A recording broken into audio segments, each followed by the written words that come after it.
We are going to discuss phrasal verbs today. What is a phrasal verb?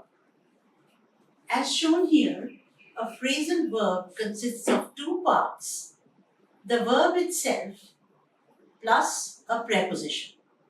Verb and preposition. Now, it's important to understand that a phrasal verb will have a different meaning from an ordinary verb. That is, when we add a preposition to a verb, it becomes something else. The meaning changes. And in fact, the meaning that it gets now as a phrasal verb is not the literal meaning. It will become an idiomatic meaning. Phrasal verbs are quite an important part of the English language. In fact, you can see that there is a dictionary that you can get, which is just a dictionary of phrasal verbs. Large number of verbs that are given also have a use in terms of phrasal verbs.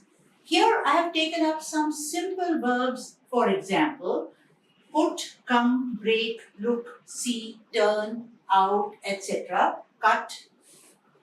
Now all these are ordinary verbs. Certainly we can use them as ordinary verbs.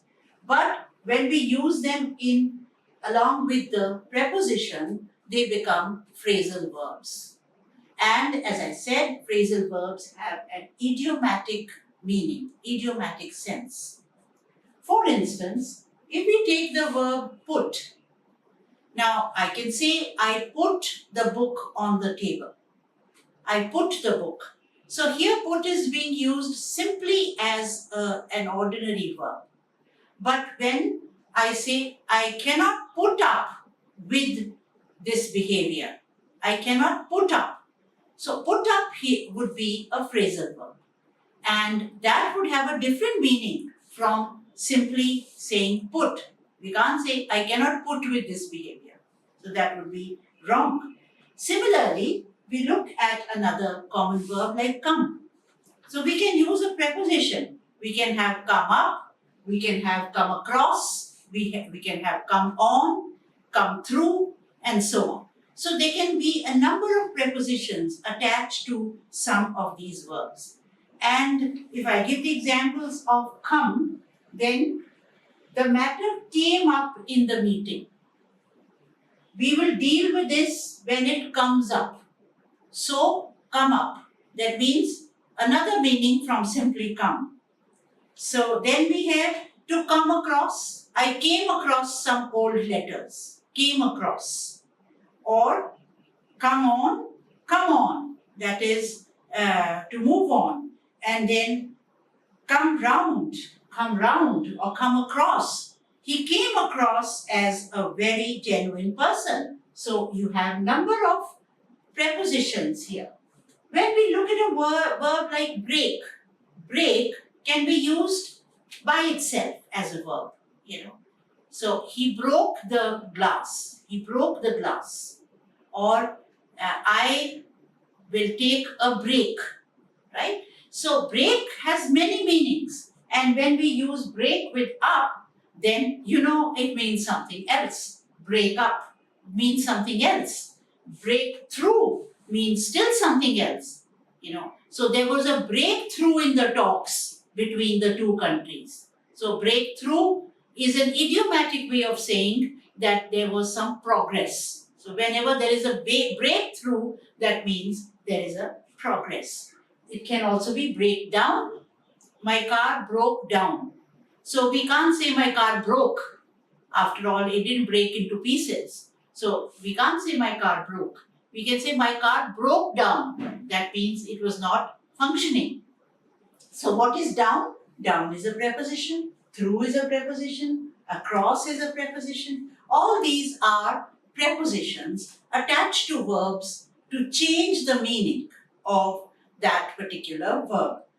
Have a look at these also. See and look. Very important to remember that idiomatic meaning can change by the slightest change in the preposition.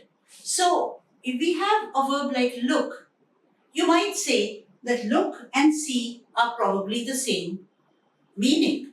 But no, we can say look up this item in the store, look up, or look into the matter. We will look into the matter in the inquiry, look into. But we can't say see up. That up cannot be used with see. That's why cross is marked over here, that see will not have a preposition like up. Look can have a preposition up. But we can say see through. We can also say look through. I will look through these papers. But to see through means something else. To look through means to go through something, that is, read a book. I will look through it, that means I will read it quickly, right? But when we say see through, then that means to realize or to understand. So we won't use that I will see through this book. No, that will not be a correct way of using the phrasal verb. Turn up. We can have turn up, we can have turn down. I turned down that offer. Turn down. Okay? It's a different meaning from just using turn on its own. Turn on, turn out.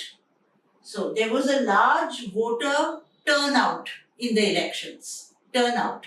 So that is a phrasal verb. Turn out means many people came out. They came to vote. So turn out. Then cut up. Cut and up. So cut into, cut out. So there are a lot of phrasal verbs like that. What you need to do is to practice the use of these verbs in the correct idiomatic manner. This will certainly take some time and practice. So you can check the dictionary of phrasal verbs.